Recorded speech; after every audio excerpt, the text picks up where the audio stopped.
The poker table went silent when Marcus Trent slammed his hand down and said he was wagering his daughter in the next round.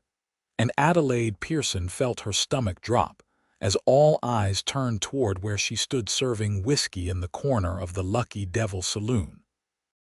It was July 1878 in Chico, California, and the summer heat made the air thick enough to chew.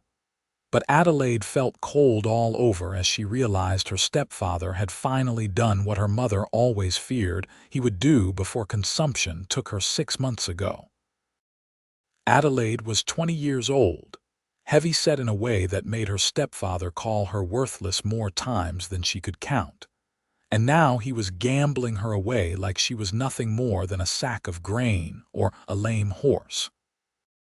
She set down the whiskey bottle with trembling hands and watched as 5 men leaned forward to examine their cards, each one of them looking like they might actually go through with this terrible wager. The cowboy directly across from Marcus caught her eye then, and Adelaide saw something different in his face than she expected. Ethan Pierce was maybe 25 years old, trail-worn and lean, with dark hair that needed cutting and eyes the color of creek water after a storm. He had wandered into Chico 3 days ago with a small herd he was driving north, and Adelaide had noticed him because he was one of the few men who ever said thank you when she poured his drink.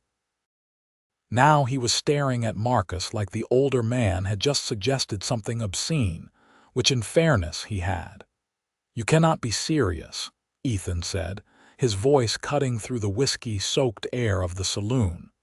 "You are talking about a human being." Marcus Trent laughed, showing teeth gone brown from chewing tobacco. "She is my daughter, and I will do what I please. Besides, what man here would not want a woman who can cook and clean? She is sturdy, that one, built for hard work." Adelaide felt heat rising in her face that had nothing to do with the California summer. She wanted to run, wanted to disappear, but her feet seemed rooted to the floor. The other men at the table were nodding, looking at her like she was livestock at auction. She recognized them all. Samuel Wright, who owned the grain mill and beat his first wife so badly she fled to Sacramento. Tom Brennan, who was 50 if he was a day, and already had 6 children he barely fed. Jack Cotton, who spent more time drunk than sober. And Henry Mills, who ran the general store and had hands that lingered too long when giving women their change. "I am out," Ethan said, starting to push back from the table. "Scared you will lose, cowboy," Marcus taunted. "Or maybe you do not want damaged goods." "I will tell you straight, she eats too much, and she is plain as a post, but she will work hard because she knows no man would want her otherwise." Adelaide felt something crack inside her chest at those words. She had heard them before, hundreds of variations over the years, but somehow having them said in front of a room full of men made them cut deeper. She was turning to flee to the back room when Ethan's voice stopped her. "Ante up then," he said quietly, and Adelaide froze. "If we are playing this hand, let us play it right. Everyone shows their coin." The men scrambled to throw money in the pot. Marcus added the deed to the small shanty where Adelaide lived with him, the last thing her mother had owned. Adelaide watched in horror as the pile of money and papers grew in the center of the table. Ethan reached into his vest and pulled out a leather pouch, emptying it slowly. Gold coins caught the lamplight, far more than Adelaide expected a simple drover to carry. There had to be $200 there, maybe more. Where did a cowboy get that kind of money? Tom Brennan asked suspiciously. "I have been driving cattle for 7 years and I do not drink it away," Ethan replied evenly. "Now deal the cards." Adelaide could not watch. She turned and pressed her back against the wall, feeling the rough wood through her simple cotton dress. Her heart was hammering so hard she thought it might burst right through her ribs. The saloon had gone quiet except for the shuffle of cards and the clink of glasses. Even the piano player had stopped his jangling to watch the game. "2 cards," Marcus said. The dealer, a man named Joe who ran the saloon, slid cards across the felt. "1," said Samuel Wright. "3," said Tom Brennan. "2," said Jack Cotton. "1," said Henry Mills. Everyone looked at Ethan. He stared at his cards for a long moment, his face unreadable. "I will stand," he finally said. Marcus laughed. "Confident, I like that. Let us see if you have reason to be." They went around the table. Tom Brennan folded immediately. Jack Cotton lasted one more round before tossing his cards down in disgust. Samuel Wright stayed in longer, but eventually shook his head and pushed back from the table. It came down to Marcus, Henry Mills, and Ethan. "Well," Marcus said, looking at the pot, "that is everything I have in the world, including my daughter. What do you have to say for yourself, Cowboy?" Ethan laid his cards down slowly, one by one. Adelaide could not see them from where she stood, but she saw Marcus's face go red, then white. Henry Mills cursed and threw his cards at the table. Ethan had won. "No," Marcus said. "No, you cheated. You had to have cheated." "Joe dealt the cards," Ethan said calmly, gathering the pot toward himself. "Everyone here saw it was a fair game. You made the wager, now honor it." Marcus lunged across the table, but Samuel Wright and Tom Brennan grabbed him, hauling him back. "You cannot take her. She is my daughter." "She is 20 years old and you wagered her like property," Ethan said, standing up. His hand rested on the gun at his hip, not threatening, just present. "The way I see it, you have no claim anymore." He crossed the room to where Adelaide stood frozen against the wall. Up close, she could see that his eyes were not just gray but flecked with bits of green and gold. He was not tall, maybe 5'9", but he had the wiry strength of someone who spent their life outdoors. He smelled like leather and horse and sage. "Miss Pearson," he said quietly, so only she could hear, "I know this is not how anyone should be treated. You are not property and you are not a bet to be won, but if you come with me right now, you will be away from him." He jerked his head toward Marcus, who was still struggling against the men holding him. "I give you my word I will not harm you. We can figure out what comes next once we are out of here."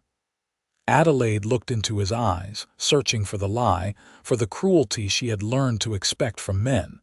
She found neither. What she saw instead was exhaustion and something that might have been anger on her behalf, which was strange enough that she found herself nodding. "I need my things," she whispered. "We will get them. Which way?" She led him through the back of the saloon and up the narrow stairs to the tiny room she rented above the bar. It held a narrow bed, a trunk, and nothing else. Everything she owned fit in that trunk. Ethan picked it up like it weighed nothing, which it almost did, and carried it down the back stairs and out into the night. The air outside was not much cooler than inside, but at least it was moving.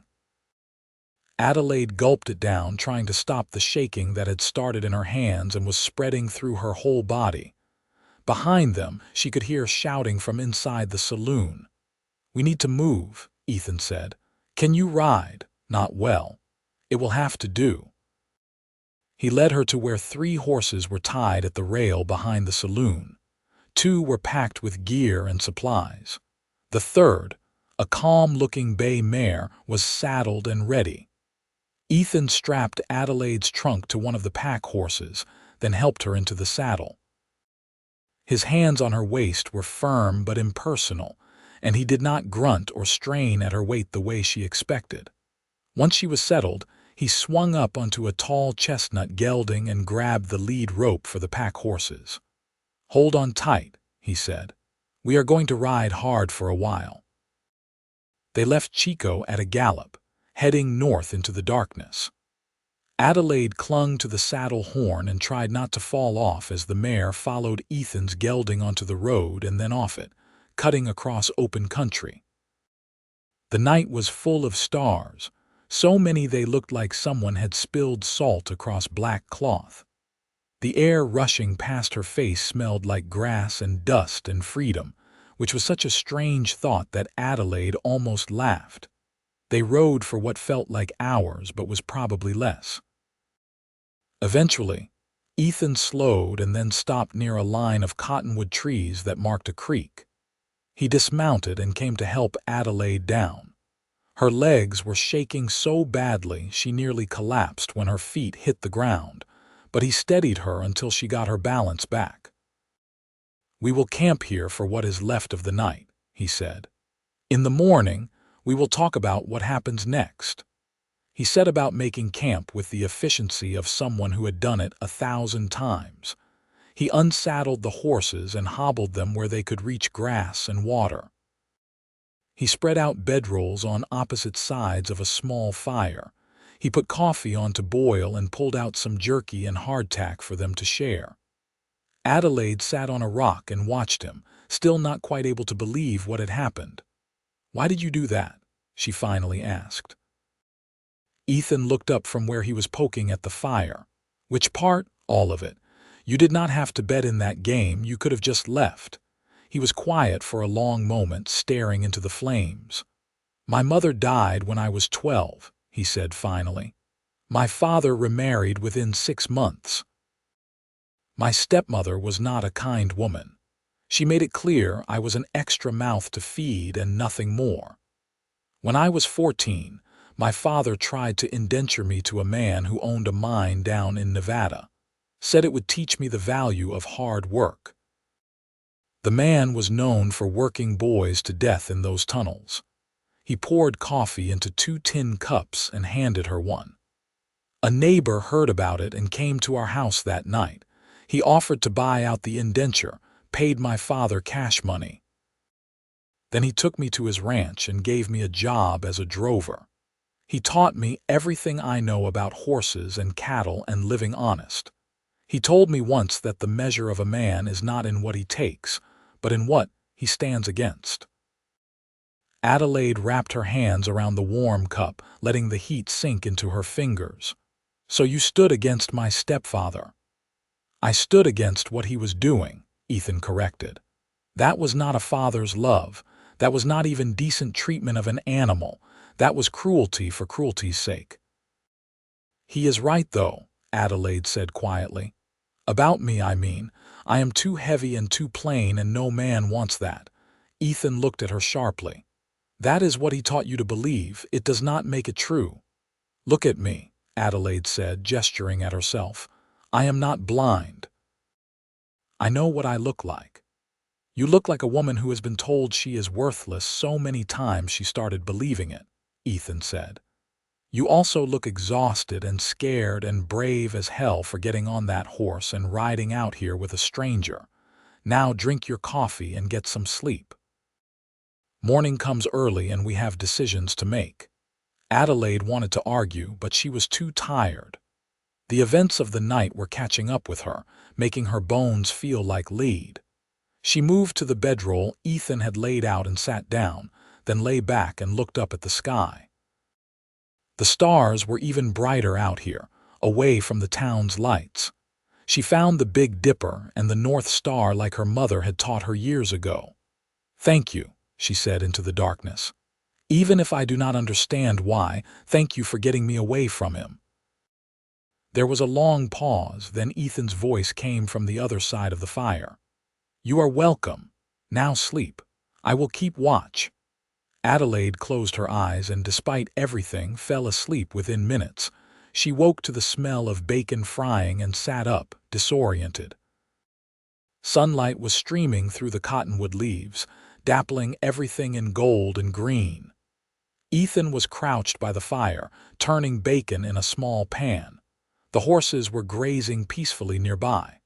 "Morning," he said when he saw her stirring. "There is a creek just through those trees if you want to wash up. Water is cold but clean."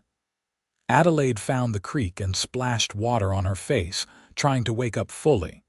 Her reflection in a still pool showed her the same face she always saw. Round cheeks, A nose that was too wide, brown hair that frizzed in the heat, brown eyes that were her best feature if she was being generous. Her dress was wrinkled from sleeping in it, and there was dust on the hem. She looked exactly like what she was, a woman nobody wanted. She walked back to camp and found Ethan had laid out breakfast. Bacon, beans, and coffee. It was simple, but it was more than she usually got. Marcus had believed in feeding himself first and her only if there was anything left. "Sit," Ethan said. "Eat, then we talk." They ate in silence. The food was good, cooked properly and seasoned with salt and a little pepper. Adelaide tried not to eat too fast, too much, too anything that would make him look at her the way Marcus always had. But she was hungry, and eventually she just gave up and ate until she was full. When they were finished, Ethan poured them both more coffee and sat back on his heels. "Here is the situation as I see it," he said. "You cannot go back to Chico. Your stepfather will make your life hell, and frankly, I do not trust that he would not try to sell you off to someone else. You also cannot stay with me indefinitely because people will talk and that is not fair to you." "So what do I do?" Adelaide asked. "That depends on what you want," Ethan said. "I have a small ranch about 30 miles north of here. It is not much, just 160 acres and a cabin, but it is mine. I was heading back there when I stopped in Chico. You could come with me, work as a housekeeper if you want. I will pay you wages, same as I would pay anyone. You would have your own space, your own money, and you could decide what to do next when you are ready." Adelaide stared at him. "Why would you do that?" "Because you need help and I can provide it," Ethan said simply. "Also, I am terrible at cooking and the cabin is a disaster. I could genuinely use the help." "People will talk anyway," Adelaide pointed out. "People always talk. I am more concerned with what is right than what people say." Adelaide turned the tin cup in her hands, feeling the heat seep into her palms. "What do you get out of this?" Ethan met her eyes steadily. "A clear conscience and a clean house, that is all." It was too good to be true. Adelaide knew that. Men did not help women without expecting something in return. But what was her alternative? Go back to Chico and Marcus? Try to make it on her own with no money and no prospects. At least if she went with Ethan, she would have time to figure things out. "Okay," she said. "I will come with you, but I will work for my keep. I will not be a charity case." "Agreed," Ethan said and stuck out his hand. Adelaide shook it, feeling the calluses on his palm and the strength in his grip. His hand was warm and dry and he did not hold on too long. When he released her, she felt like they had just made a bargain that was far more complicated than it seemed. They broke camp and rode out as the sun was climbing higher. The landscape rolled past in shades of gold and brown, broken by green where creeks ran and trees grew. They saw cattle in the distance, scattered herds with brands Adelaide did not recognize. They passed a farmstead where children played in the yard, and the mother waved from the porch. Ethan waved back but did not stop. Around noon, they paused to rest the horses and eat a cold lunch. Adelaide asked Ethan about his ranch, and he told her about buying the land 3 years ago with money saved from years of droving. He had built the cabin himself, along with a small barn and a corral. He ran about 50 head of cattle and a dozen horses. He did most of the work himself, hiring help only during roundup and branding time. "It is not much," he said, "but it is honest work and it is mine. No one can take it from me." There was something in his voice when he said that last part that made Adelaide think he valued the independence more than the property itself. She understood that. She had never owned anything in her life except the contents of that trunk, and even those were things her mother had given her before she died. They reached the ranch as the sun was starting to sink toward the horizon, painting everything orange and pink. The cabin was small but well built, with a stone chimney and glass windows, which was more than Adelaide expected. The barn was sturdy and the corral well maintained. There was a vegetable garden behind the cabin, though it looked neglected, and a chicken coop that needed repairs. "It is not much to look at right now," Ethan said, dismounting. "I have been on the trail for 3 weeks and things got away from me before I left." "It is nice," Adelaide said honestly. After years in that shanty in Chico and then the tiny room above the saloon, the cabin looked like a palace. Ethan helped her down from the mare and started unsaddling the horses. Adelaide moved to help him, though she was not entirely sure what she was doing. He showed her how to remove the saddle and bridle, how to brush the horse down, how to check the hooves for stones. By the time they were finished, the sun was nearly down and Adelaide was exhausted. Inside, the cabin was indeed a disaster. Dishes were piled in the dry sink, dust coated every surface, and there were clothes scattered across the furniture. Ethan looked around and had the grace to look embarrassed. "I warned you," he said. "You did," Adelaide agreed. "Where do you want me to sleep?" He showed her a small room off the main space. It held a narrow bed and a chest of drawers and nothing else, but it had a door that closed and a window that looked out toward the mountains. It was the first time in her life Adelaide had ever had a room that was truly her own. "I will sleep out here on the couch," Ethan said. "The bed in there is more comfortable anyway. Tomorrow we can talk about wages and work and all the practical things. Tonight just rest." But Adelaide could not rest, not with the cabin in such a state. While Ethan went out to check on the animals one more time, she lit lamps and started on the dishes. She found soap and a bucket and hauled water from the pump outside. She scrubbed plates and cups and forks until they shone, then moved on to wiping down the table and counters. By the time Ethan came back inside, she had made a significant dent in the mess. "You do not have to do that tonight," he said. "I know, but I want to. It helps me think." He nodded slowly. "All right, but do not stay up all night. You need rest too." He disappeared into the back room with his bedroll and left her to it. Adelaide kept working, finding a rhythm in the simple tasks: scrub, rinse, dry, put away. Sweep, wipe, straighten, organize. Her mother had taught her to keep a good house, said it was a skill that would serve her well no matter what life threw at her. Adelaide had not understood then, but she did now. By the time she finally stopped, it was well past midnight and the main room of the cabin looked transformed. The dishes were clean and stacked neatly. The floor was swept. The table and counters gleamed. She had even washed the windows, though she would have to do them again in daylight to see if she missed any spots. She stumbled to the small bedroom and collapsed onto the bed without even removing her dress. Sleep took her immediately, deep and dreamless. The next days fell into a pattern. Adelaide would wake at dawn and start breakfast while Ethan saw to the animals. They would eat together, discussing what needed to be done that day. Then Ethan would head out to work on the ranch while Adelaide tackled the cabin and the immediate grounds. She scrubbed and cleaned and organized until the cabin shone. She mended the chicken coop and coaxed the neglected garden back to life. She washed and mended clothes, hers and Ethan's both. She baked bread and cooked proper meals, using the supplies in the cabin and the vegetables from the garden. Ethan was a man of his word. At the end of the first week, he sat down with her after dinner and counted out wages.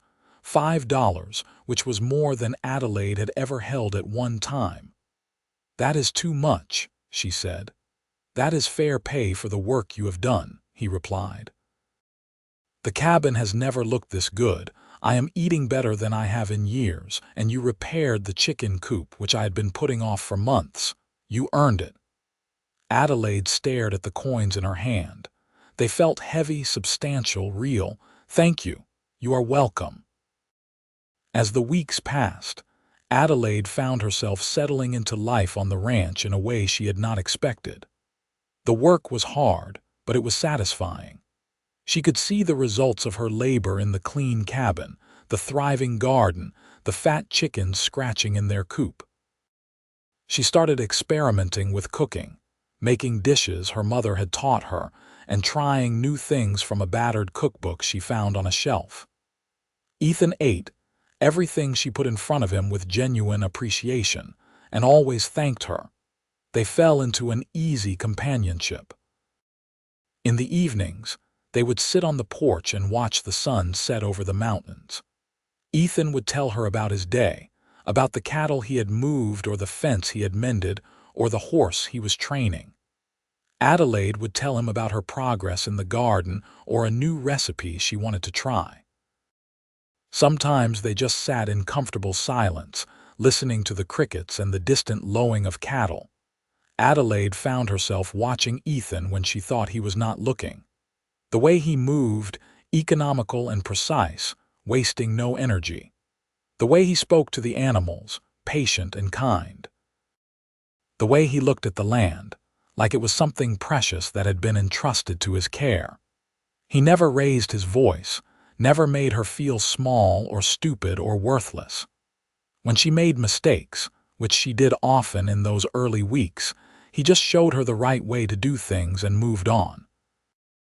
One evening about a month after she arrived, Adelaide was washing dishes when Ethan came in from his last check on the animals.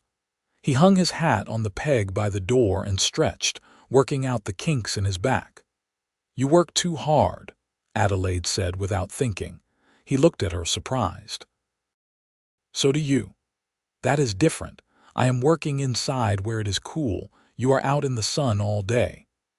"I am used to it," he said, but there was something in his voice, a softness she had not heard before. Adelaide dried her hands on a towel and turned to face him. "Ethan, can I ask you something?" "Of course." "That night in the saloon, you said I was worth more than gold. Did you mean that, or were you just trying to rile up my stepfather?" Ethan was quiet for a long moment. He crossed to the table and sat down, gesturing for her to join him. When she did, he looked at her seriously. "I meant it," he said.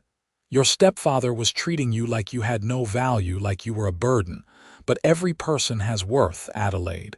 You are smart and capable, and you work harder than most men I know. You deserve to be treated with respect, and if saying those words in that moment helped get you out of that situation, then I would say them 1,000 times over." Adelaide felt her throat tighten. "No one has ever said anything like that to me before." "Then no one has been paying attention," Ethan said simply. They sat there in the lamplight, looking at each other, and Adelaide felt something shift between them. It was subtle, like the change in the air before a storm, but it was there. The summer wore on, hot and dry. Adelaide kept the garden alive through diligent watering, and the vegetables thrived. She and Ethan worked together to put up food for the winter, canning beans and tomatoes and making preserves from the wild berries she found growing along the creek. It was hard work, but doing it together made it easier. They would stand side by side at the stove, stirring pots and filling jars, talking about everything and nothing. Adelaide learned things about Ethan in those long summer days. She learned that he had a good singing voice, though he was shy about using it. She learned that he was terrible at cards despite having won that fateful game, and that he had been bluffing with only a pair of jacks. She learned that his favorite color was the particular blue the sky turned just after sunset.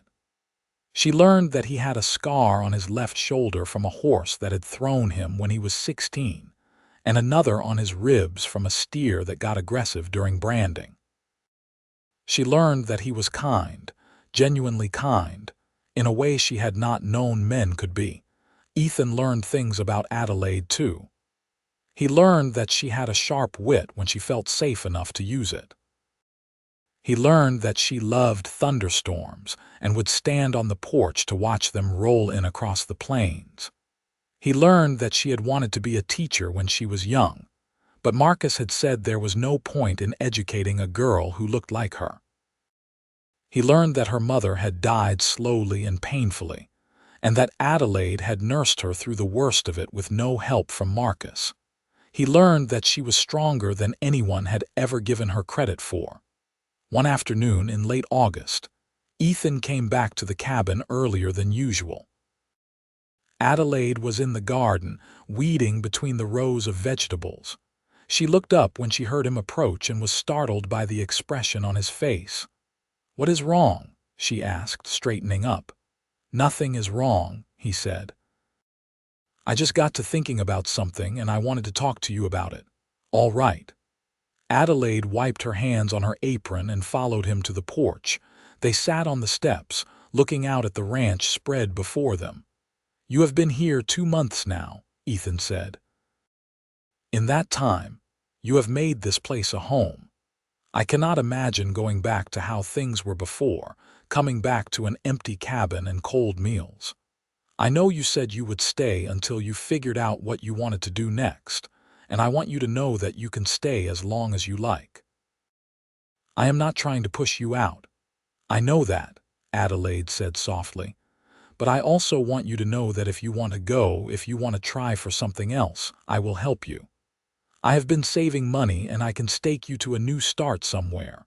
Sacramento, maybe, or San Francisco. Somewhere with opportunities." Adelaide looked at him, confused. "Do you want me to leave?" "No," Ethan said emphatically. "No, that is the opposite of what I want, but I do not want you to feel trapped here either. I want you to have choices, Adelaide. Real choices, not just the choice between bad and worse." Adelaide felt something warm unfurl in her chest. "What if my choice is to stay here?" Ethan turned to look at her, and she saw hope flash across his face before he tamped it down. "Then I would be grateful every single day. But I need to know it is what you truly want, not just what feels safe or easy." "It is what I want," Adelaide said, and realized as she said it that it was true. "I am happy here, Ethan. Happier than I have ever been. I like the work, I like the land, and I like you. If you will have me, I would like to stay." "If I will have you," Ethan laughed, a sound of pure relief. "Adelaide, you are the best thing that has happened to this ranch to me in years. Of course I will have you." They sat there grinning at each other like fools, and Adelaide felt lighter than air. But there was something else there too, something she was almost afraid to name. It was in the way Ethan looked at her, the way his hand came up as if to touch her face before he caught himself, and let it fall back to his side. "Adelaide," he said quietly, "I need to tell you something, and you can tell me to keep my mouth shut if you want, but I think I will regret it forever if I do not say it." "What is it?" "I am falling in love with you," he said simply. "I think I started falling that night in the saloon when you looked at me with so much fear and courage all mixed up together. And every day since, I have fallen a little more. The way you sing when you cook, the way you laugh at the chickens when they do something silly, the way you watch storms like they are the most beautiful thing you have ever seen. I love all of it. I love you." Adelaide could not breathe. No one had ever said those words to her. She had never even imagined anyone would. "Ethan, You do not have to say anything," he said quickly. "I know this is complicated. I know you came here because you had nowhere else to go, and that is not a foundation for anything real. I just needed you to know.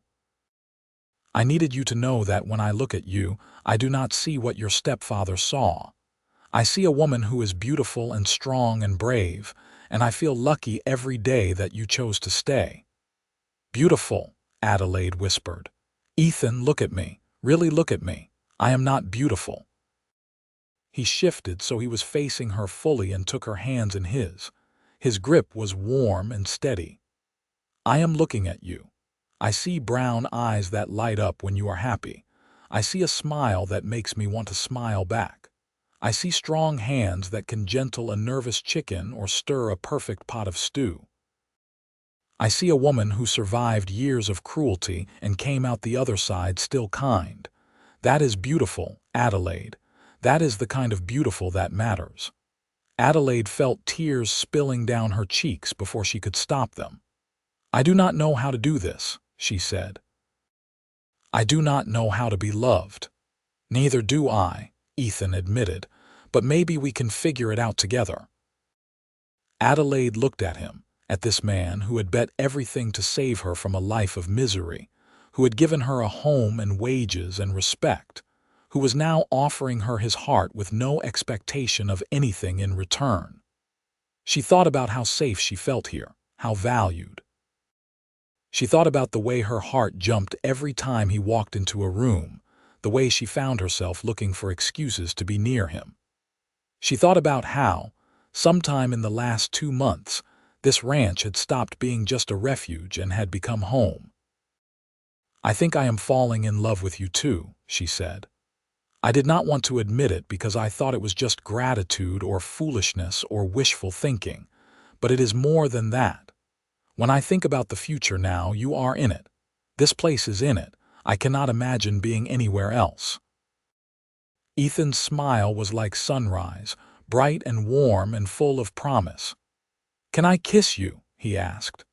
Yes, Adelaide breathed. He leaned in slowly, giving her time to change her mind, but she did not want to. When his lips met hers, it was gentle and sweet and perfect. Adelaide had never been kissed before, had never expected to be kissed, and it was nothing like she imagined. It was better. It was warmth spreading through her whole body. It was her heart beating so fast she thought it might take flight. It was the feeling of being cherished and wanted and loved. When they pulled apart, they were both breathing hard. Ethan rested his forehead against hers and laughed softly. I have wanted to do that for weeks, he admitted. Why did you wait so long? I did not want to rush you. I did not want you to feel pressured or obligated. Adelaide pulled back so she could see his face. Ethan Pierce, if there is one thing you have never made me feel, it is pressured. You have been nothing but patient and kind and respectful since the moment we met. I will keep being those things, he promised. This does not change anything about how we live or work together unless you want it to. We can take this as slow as you need. But Adelaide did not want slow. She had spent 20 years being told she was worthless, and now she had found someone who saw value in her. She was not about to waste a single moment of that. What if I do not want slow? She asked. Ethan's eyes darkened. What do you want, Adelaide? I want more of that, she said, gesturing to where they had just kissed. I want to wake up and know that you love me. I want to go to sleep knowing the same thing. I want to build a life here with you, a real life, not just working together but being together. Are you saying what I think you are saying? Adelaide took a deep breath. I am saying I want to marry you if you will have me. Ethan let out a whoop that startled the chickens and swept her into his arms, spinning her around on the porch. Adelaide laughed, clutching his shoulders, dizzy with joy. Is that a yes? She asked when he set her down. That is the biggest yes I have ever given to anything, he said, and kissed her again, longer and deeper this time. They spent the rest of the evening on that porch, talking about the future. They decided to get married as soon as possible, to make things proper and official. There was a preacher in the next town over, about a day's ride away. They would go there, get married, and come back to the ranch as husband and wife. I do not have much to offer you, Ethan said as the stars came out overhead. Just this ranch and the work that comes with it. That is everything I want, Adelaide replied. I do not need fancy things or a big house. I just need you and this place and a chance to build something good. Then that is what we will do, Ethan said, and sealed the promise with a kiss. They rode out 3 days later, early in the morning when the air was still cool. Adelaide wore her best dress, which was not saying much, but Ethan looked at her like she was wearing silk and lace. They reached the town of Durham by mid-afternoon and found the preacher at the small church on the main street. Reverend Samuel Whitmore was an older man with kind eyes and a gentle manner. He listened to their story, or at least the edited version they told him, and agreed to marry them that very afternoon. They stood in the small church with sunlight streaming through the plain glass windows, and Ethan held both of Adelaide's hands in his as they said their vows. I, Ethan Pierce, take you, Adelaide Pearson, to be my lawfully wedded wife. I promise to love you, honor you, and cherish you for all the days of my life. I promise to be your partner in all things, to support you in your dreams, and to stand by your side through whatever comes. You are my home and my heart, and I am grateful every day that you chose me. Adelaide's voice shook as she repeated her own vows. I, Adelaide Pearson, take you, Ethan Pierce, to be my lawfully wedded husband. I promise to love you, honor you, and cherish you for all the days of my life.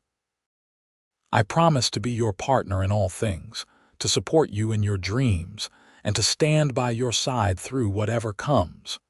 You saved me when I needed saving, and then you taught me I was worth saving. I will spend the rest of my life being grateful for that gift.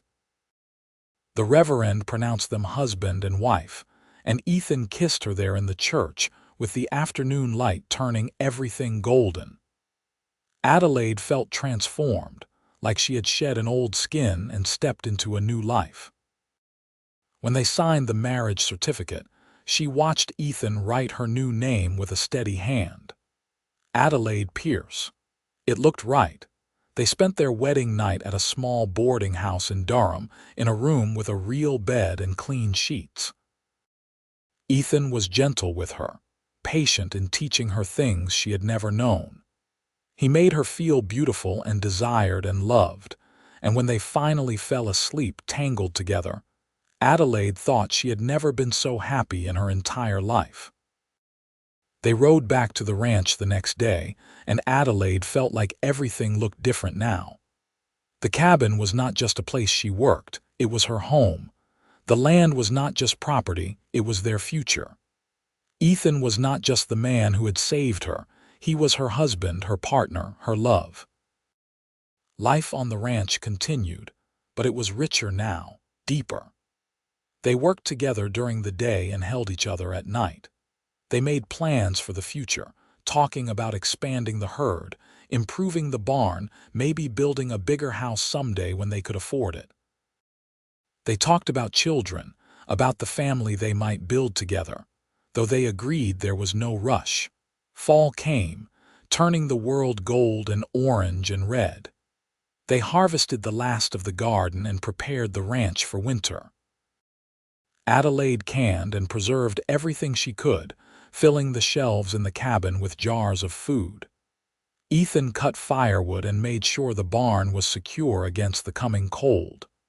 They worked side by side, easy and efficient, a team in every sense of the word.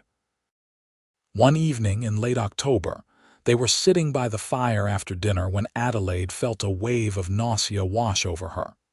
She had been feeling strange for a few days, tired and queasy, but had attributed it to working too hard. But as she sat there, hand pressed to her stomach, she realized what it might mean. Ethan noticed immediately. "Are you all right?" he asked, setting down the harness he had been mending. "I think so," Adelaide said slowly. "I think I might be pregnant." Ethan froze, then moved to her side. "Really? Are you sure?" "No, but the signs are there. I have been sick in the mornings and I am late with my monthly courses. It could be that." Ethan's hand covered hers on her stomach. "How do you feel about it?" he asked carefully. Adelaide thought about it. A baby. A child growing inside her, part of her and part of Ethan. It was terrifying and overwhelming and wonderful all at once. "I am scared," she admitted. "But I am happy too. I want a family with you, Ethan. I want to give our children the kind of love we never had growing up." "Then that is what we will do," Ethan said and kissed her forehead. "We will figure it out together, just like everything else." As the weeks passed, it became clear that Adelaide was indeed pregnant. Her body changed, her belly starting to swell with the growing baby. Ethan was attentive and protective, taking over the heavier work and making sure she rested. Adelaide chafed at the restrictions at first, but eventually gave in when she realized he was doing it out of love, not because he thought her weak. Winter came, cold and hard. Snow fell in great white blankets, covering the ranch and making everything quiet and still. They spent long evenings inside by the fire, Ethan reading aloud from books or telling stories while Adelaide knitted small clothes for the coming baby. It was peaceful in a way Adelaide had never experienced, a deep contentment that came from being exactly where she was meant to be. The baby came in early April, born during a spring storm that rattled the cabin windows. The midwife from Durham had come to stay a few days before, sensing the time was near. The labor was long and painful, but when Adelaide finally held her son in her arms, all of that melted away. He was perfect, tiny and red-faced and screaming, with a tuft of dark hair and eyes that would probably be gray like his father's. "What should we name him?" Ethan asked, looking down at his son with wonder. Adelaide thought about it. "What about James?" "After your neighbor, the man who saved you when you were a boy." Ethan's eyes filled with tears. "James Pierce. It is perfect." They settled into parenthood with the same determination they had brought to everything else. James was a good baby, healthy and strong, and watching Ethan with him made Adelaide fall even more in love with her husband. He was tender and careful, changing diapers and walking the floor when James cried, singing soft lullabies in that voice he was usually too shy to use. The first year of James's life passed in a blur of sleepless nights and joyful days. Adelaide learned to do everything one-handed, with the baby balanced on her hip. Ethan learned to work faster so he could come back and help with the baby. They were exhausted and happy and so much in love it sometimes hurt. When James was about 18 months old, Adelaide found herself pregnant again. This time she was not surprised, and Ethan took the news with a whoop of joy. Their daughter was born in October, during the harvest time, and they named her Sarah after Adelaide's mother.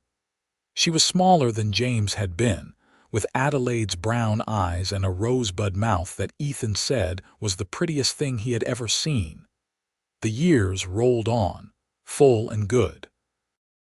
They expanded the ranch, buying another 80 acres when they could afford it.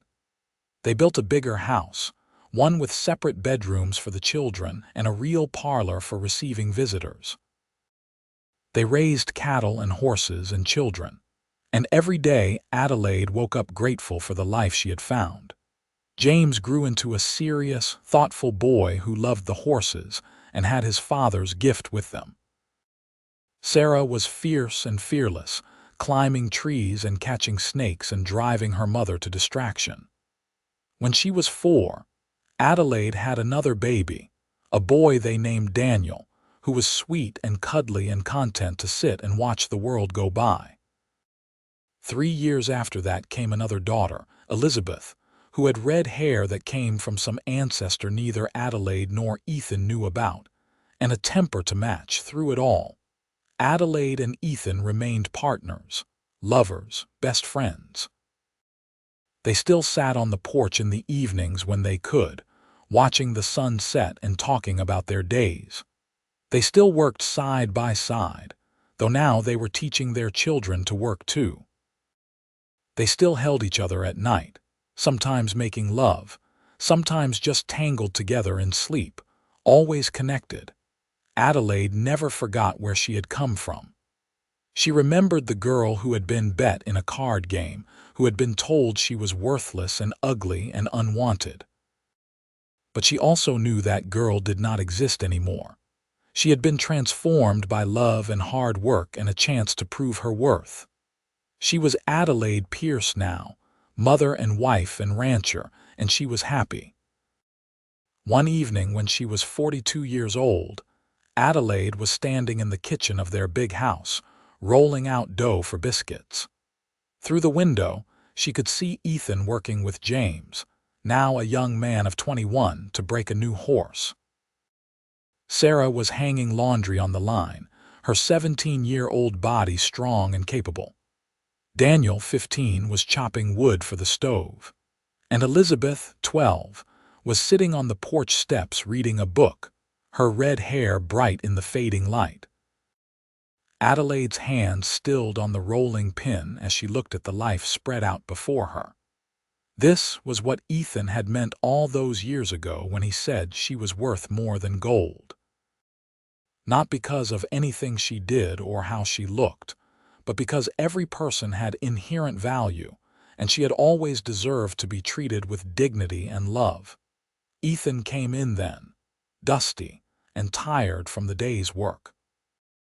He came up behind her and wrapped his arms around her waist, chin resting on her shoulder. "What are you thinking about?" he asked. "Just how far we have come," Adelaide said. "Do you ever think about that night in Chico, about how everything could have gone so differently?" "Sometimes," Ethan admitted. "And every time I do, I am grateful I had the courage to stand up and the luck to win that hand." Adelaide turned in his arms to face him. His hair was shot through with gray now, and there were lines around his eyes, but he was still the man who had looked at her in a saloon and seen someone worth saving. "It was not luck," she said. "It was love, even if neither of us knew it yet." "Maybe it was both," Ethan said, and kissed her. They stood there in the kitchen, holding each other as the sun set and the children came in for dinner. And Adelaide thought that if she could go back and tell that frightened girl in the saloon anything, it would be this: "You are worth more than gold. You are worth love and respect and a good life." And someday, you will believe it too. The years continued to pass, each one adding another layer to the life Adelaide and Ethan had built. Their children grew into adults, each one finding their own path. James took over more of the ranch work, eventually marrying a girl from Durham and building a house on the far corner of their land. Sarah, fierce and independent as ever, announced at 19 that she wanted to be a doctor and went off to San Francisco to study, scandalizing half the county and making her parents incredibly proud. Daniel stayed on the ranch, content with the work and the land in a way that reminded Adelaide of Ethan. He was quiet and steady, the kind of man you could depend on no matter what. Elizabeth, true to her fiery nature, became a teacher and opened a school in Durham, fulfilling the dream Adelaide had once had for herself. Through it all, Adelaide and Ethan remained the center of everything, the foundation on which the family was built. They were grandparents now, with James and his wife providing them with 3 grandchildren who ran wild on the ranch just like their parents had. Adelaide loved watching Ethan with the little ones, seeing him get down on the floor to play or carry them around on his shoulders, patient and loving as he had been with his own children. The ranch prospered. What had started as 160 acres and 50 head of cattle grew into 500 acres, and a herd that numbered in the hundreds. They employed several ranch hands, and the Pierce name became known throughout Northern California as a mark of quality stock and fair dealing. But no matter how successful they became, Adelaide and Ethan never forgot where they started, and they never lost their compassion for those who were struggling. Adelaide made it her mission to help women who found themselves in situations like she had once been in. When she heard of someone being mistreated or trapped, she would find a way to intervene, offering work or money or just a safe place to rest. Ethan supported her fully in this, and over the years, they helped dozens of women find their feet and start new lives. Some moved on, some stayed in the area, but all of them remembered the kindness they had been shown when they needed it most. One spring morning when Adelaide was 54 years old, she received a letter that she had not expected. It was from a lawyer in Chico, informing her that Marcus Trent had died and left her a small sum of money. Adelaide sat at the kitchen table, staring at the letter, feeling nothing. Marcus had been dead to her for 34 years, ever since the night he bet her in that card game. The money felt tainted, like accepting it would be giving him power over her again. Ethan found her there and read the letter over her shoulder. "What do you want to do?" he asked. "I do not want his money," Adelaide said. "I do not want anything from him." "Then do not take it. Or take it and give it away to someone who needs it. You do not owe him anything, Adelaide, not even acknowledgement." Adelaide thought about it and then made her decision. She wrote back to the lawyer, instructing him to donate the money to the church in Chico for helping women and children in need. She signed the letter Adelaide Pearson and sent it off without a second thought. Marcus Trent could not hurt her anymore, and his money would at least do some good in the world. As Adelaide entered her 60s, she began to slow down. The arthritis in her hands made some tasks difficult, and she did not have the energy she once did. But she was content. She spent her days in the garden, which had grown into something spectacular over the years, and in the kitchen, teaching her granddaughters to cook the way her mother had taught her. She wrote letters to Sarah in San Francisco, proud beyond measure that her daughter had become a respected physician. She watched James and Daniel run the ranch with Ethan, seeing the business she and her husband had built continue into the next generation. Ethan, now 67, was still strong, but he moved a little slower too, and his hearing was not what it once was.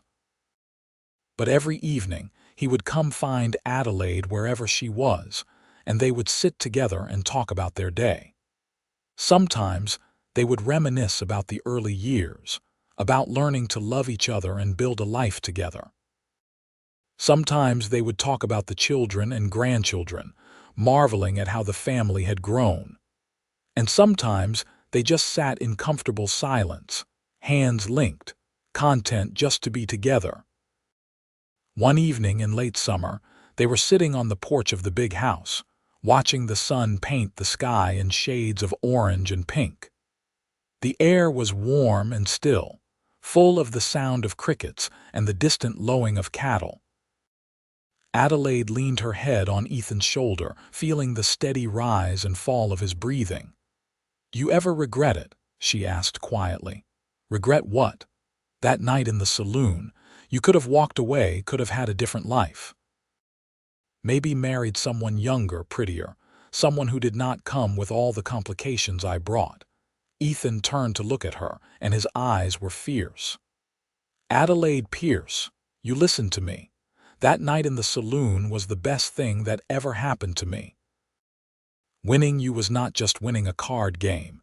It was winning the chance at a life I never dreamed I could have. You gave me a home, not just a house, but a real home filled with love and laughter.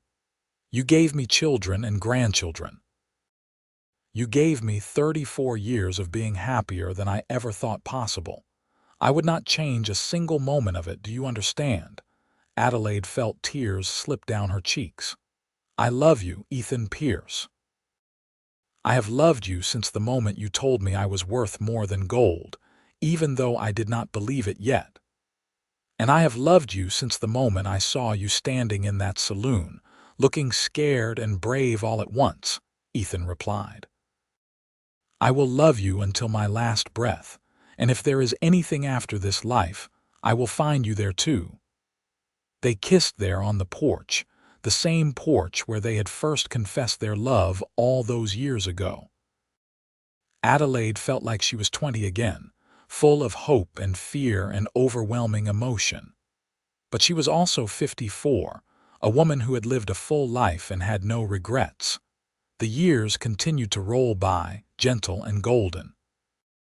Elizabeth married a farmer from the next county over and brought her husband to Sunday dinners, where the whole family would gather and fill the house with noise and laughter. Sarah came home for visits when she could, bringing stories of her work in San Francisco and the lives she was saving. James's children grew into teenagers and then adults, starting to think about their own futures. Daniel married a widow with 2 children of her own, and they blended their families together with love and patience. Adelaide and Ethan watched it all, proud beyond measure. They were the patriarch and matriarch of a sprawling family, and every single member knew that they were loved unconditionally. It was the kind of family Adelaide had dreamed of as a child, and the fact that she had helped create it still amazed her sometimes. When Adelaide was 68 years old, she woke one morning and knew something was wrong. Her chest felt tight, and there was a pain in her left arm that would not go away. She tried to get up, but the room spun around her. Ethan found her still in bed, which was unusual, and knew immediately that something was wrong. "I am getting the doctor," he said, and was out the door before she could protest. Dr. Harrison, a young man who had studied under Sarah in San Francisco before returning to Durham to practice, examined Adelaide carefully. His face was grave when he finished. "Your heart is not strong," he told her gently. "You need rest as much as possible. No more heavy work, and you need to take things slowly." Adelaide wanted to argue, but she could see the fear in Ethan's eyes and decided to cooperate. She spent the next weeks resting, letting others do the work she had always done. It chafed, but she knew it was necessary. Slowly, she began to feel better, the tightness in her chest easing. But she also knew that this was the beginning of the end. Her body was giving out after a lifetime of hard work, and there was nothing to be done about it. She and Ethan talked about it one evening, lying in bed with the windows open to catch the cool breeze. "I am not ready," she said quietly. "I know that is foolish, but I am not ready to leave you yet." "Then do not," Ethan said, pulling her closer. "Stay with me as long as you can. We will have every day we are given and be grateful for it." "I am scared," Adelaide admitted. "Not of dying, but of leaving you and the children. What will you do without me?" "I will miss you every single day," Ethan said honestly, "but I will keep going because that is what you would want. I will watch our grandchildren grow up, and I will tell them stories about their grandmother, about how brave and strong and loving she was. And when my time comes, I will find you again, wherever you are." Adelaide held him tight, pressing her face into his shoulder.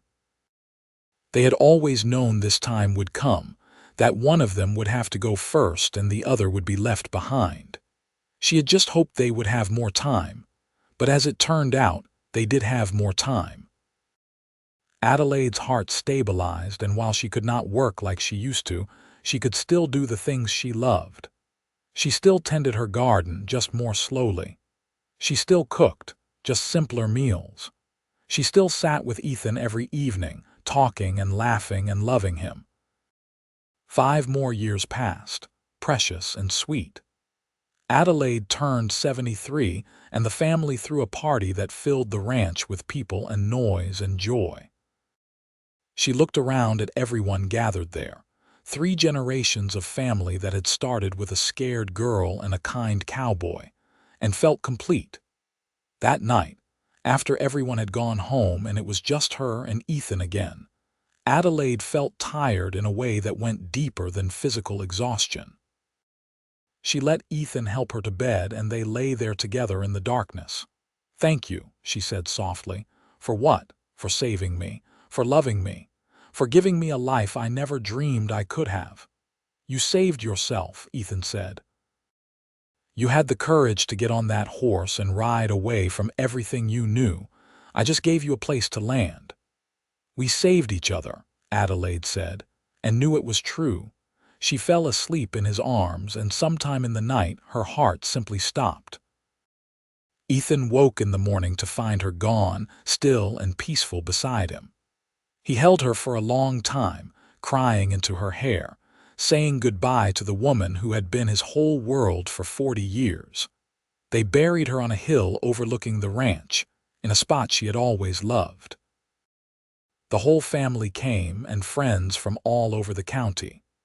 Sarah gave the eulogy, talking about her mother's strength and kindness, and the impact she had on everyone who knew her. James and Daniel stood stoic and strong, holding their own children close. Elizabeth cried openly, remembering the mother who had encouraged her dreams. Ethan stood at the grave after everyone else had left, looking down at the fresh earth that covered his wife. "I meant what I said," he told her. "I will find you again, just wait for me." He lived for 2 more years after Adelaide passed, and everyone could see that part of him had died with her. He still worked, still spent time with his children and grandchildren, but there was a hollowness in his eyes that never quite went away. He would sit on the porch every evening at sunset, talking to the empty space beside him like Adelaide was still there. And maybe, in some way, she was. When Ethan finally passed in his sleep at 75 years old, James found a letter on his father's desk addressed to all of them. In it, Ethan told his children how proud he was of them, how much he loved them, and how grateful he was for the life he had lived. But the last paragraph was what made them all cry. It read, "I am going to find your mother now. I have missed her every single day since she left, and I am ready to be with her again. Do not grieve for me. I have lived a good life, a full life, and it was all because of her. That night in the saloon when I won her in a card game, I told her she was worth more than gold. I spent 40 years proving that to her, and she spent 40 years proving it to me. Love each other the way we loved each other, and you will never go wrong. Tell the children and grandchildren that they come from love, real love, the kind that lasts beyond death. That is the greatest inheritance I can leave you." They buried Ethan beside Adelaide on the hill overlooking the ranch. The family put up a headstone that read, "Ethan and Adelaide Pearson, together in life, together in eternity. She was worth more than gold." The ranch continued on, passed down through the generations.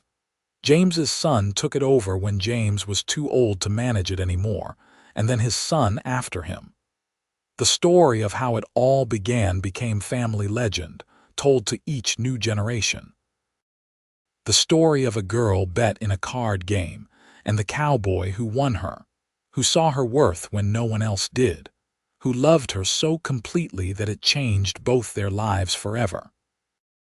And on quiet evenings, when the sun sets over the California hills and the air is still and warm, if you stand on that porch and listen carefully, you might hear the echo of 2 voices talking and laughing together, still in love after all these years, still grateful for the chance they took on each other all those years ago in a saloon in Chico. The Pierce family continued to thrive, generation after generation, but they never forgot the foundation that Ethan and Adelaide had built. Every Sunday, the family would gather for dinner, and before the meal, they would take a moment to remember the ones who had come before. They would tell the story of Ethan and Adelaide, making sure the youngest members of the family understood where they came from and what their ancestors had survived. Sarah's work as a doctor had inspired several of her nieces and nephews to pursue medicine, and eventually, the family established a small clinic in Durham that provided care to those who could not afford it otherwise. They named it the Adelaide Pearson Memorial Clinic, honoring the woman who had dedicated so much of her life to helping others. The clinic became a cornerstone of the community, serving families for decades to come. Elizabeth's school grew into the finest educational institution in the county. She had never forgotten how her mother had been denied the chance to learn and teach, and she made sure that any child who wanted an education could get one. regardless of their family's financial situation or their own physical appearance. She retired at 65, but the school continued, eventually being named the Pierce Academy in honor of the family's commitment to education. James and Daniel's stewardship of the ranch ensured it remained profitable and ethical. They treated their workers fairly, paid good wages, and maintained the land with the same care their father had shown. The Pierce Ranch became known not just for quality cattle, but for being a place where men were treated with dignity and respect. Several of their ranch hands stayed for decades, becoming like family themselves. The family grew and expanded, branches spreading across California and beyond. But no matter where they went or what they did, they carried with them the lesson that Ethan and Adelaide had taught by living it: that every person has worth, that love can transform lives, and that courage and kindness matter more than appearance or status. On the 50th anniversary of Adelaide's death, the family gathered at the ranch for a reunion. Over 100 people came, from James and Daniel's generation down to the great-great-grandchildren who were just learning to walk. They climbed the hill to where Ethan and Adelaide were buried, and someone had placed fresh flowers on the grave. James, now 91 years old and leaning heavily on his grandson's arm, stood before the headstone and cleared his throat. The family fell silent, waiting. "My parents were not perfect people," he said, his voice still strong despite his age. "They made mistakes. They argued sometimes. They struggled with money and weather and all the things that everyone struggles with. But they loved each other with everything they had, and they loved us the same way. They taught us that where you start does not matter as much as where you end up, and that how you treat people along the way matters most of all." He paused, looking out at the ranch spread below them, at the big house and the barn and the cattle grazing in the distance. "My father won my mother in a card game in a saloon in Chico in 1878. That should have been the start of something terrible. Instead, it was the start of everything good in our lives, because he looked at her and saw a person who deserved better, and she had the courage to take the chance he offered her." Sarah, 87 now and still sharp as a tack despite her age, stepped forward. "I asked Mama once why she fell in love with Papa.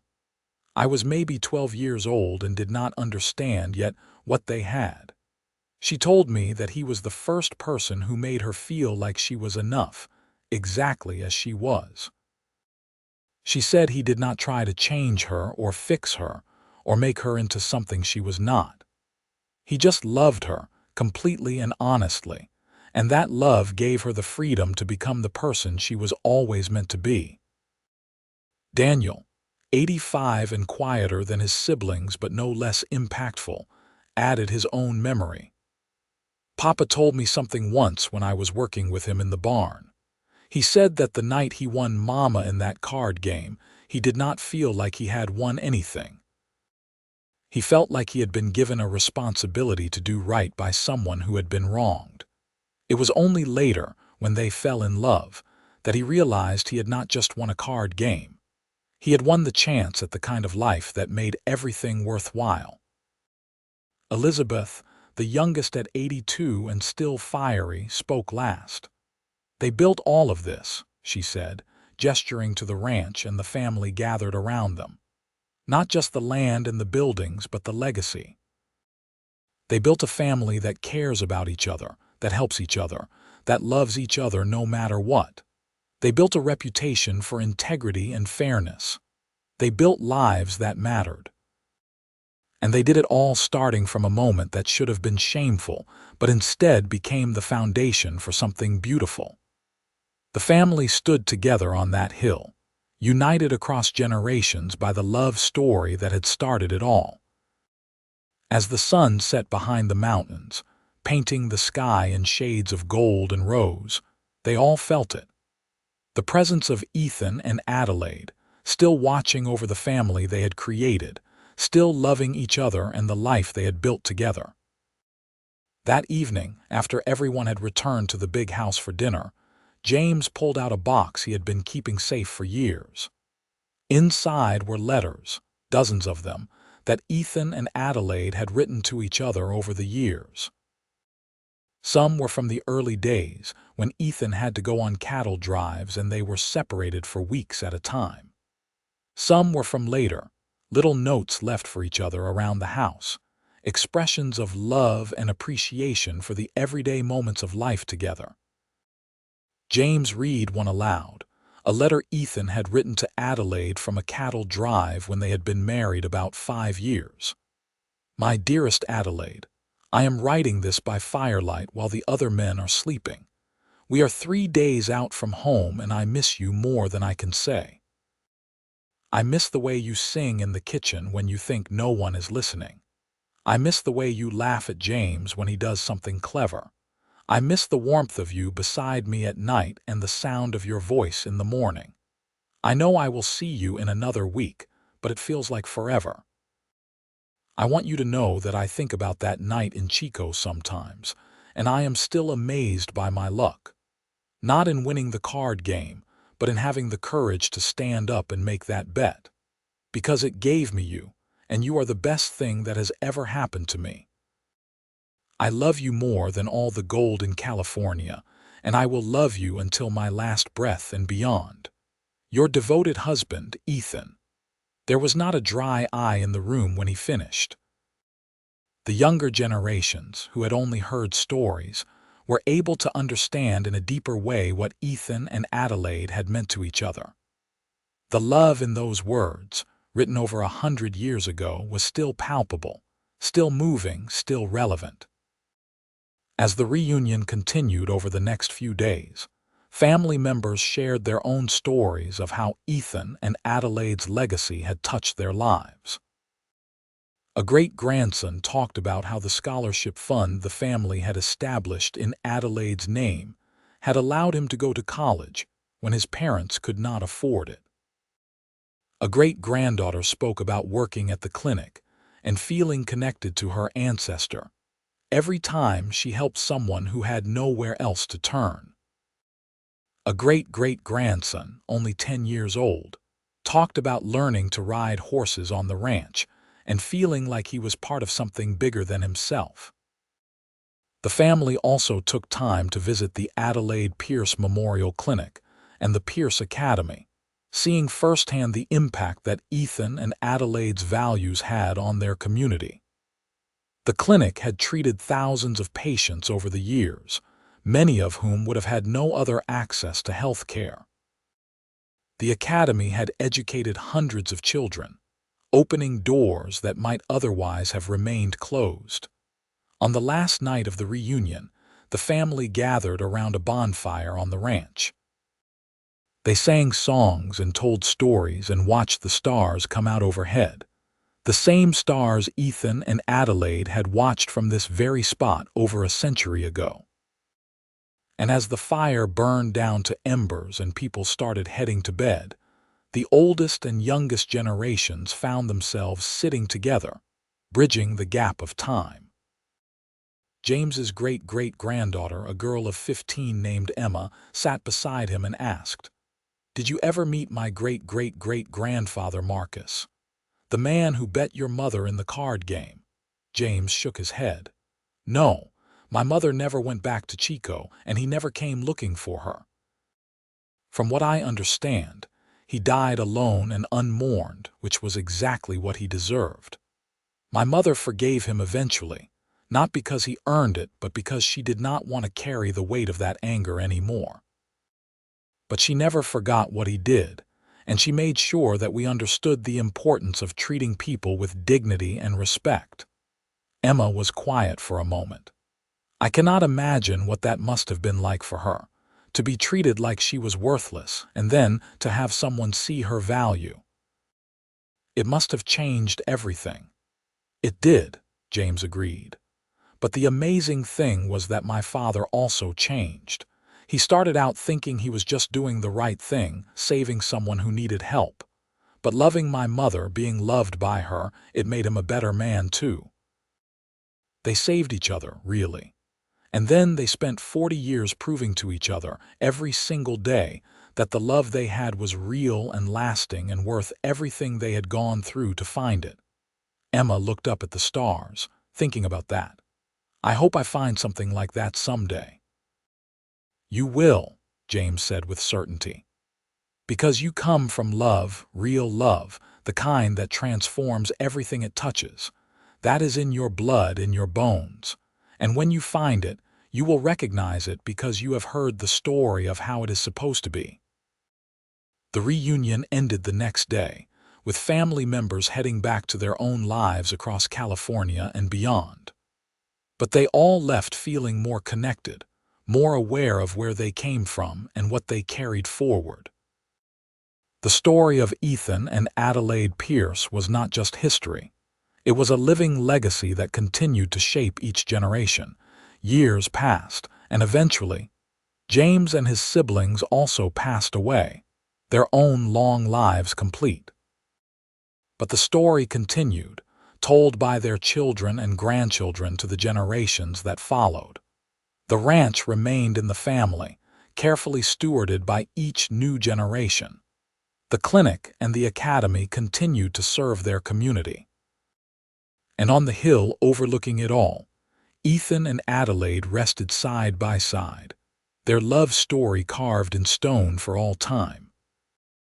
On a summer evening 150 years after that fateful card game in Chico, a young woman named Ann Pierce stood on the porch of the big house, looking out at the ranch.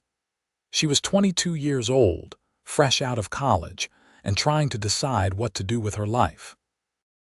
She had grown up hearing the story of her ancestors, of course, but tonight it felt particularly relevant. Her great-great-great-great-grandmother Adelaide had been 20 when Ethan won her in that card game. 20 years old, and convinced she was worthless. Anne was the same age now, and while her circumstances were vastly different, she understood the fundamental uncertainty of not knowing where you fit in the world. She climbed the hill to the grave, something she had done countless times growing up, but that felt different tonight. She sat on the grass beside the headstone and ran her fingers over the carved words.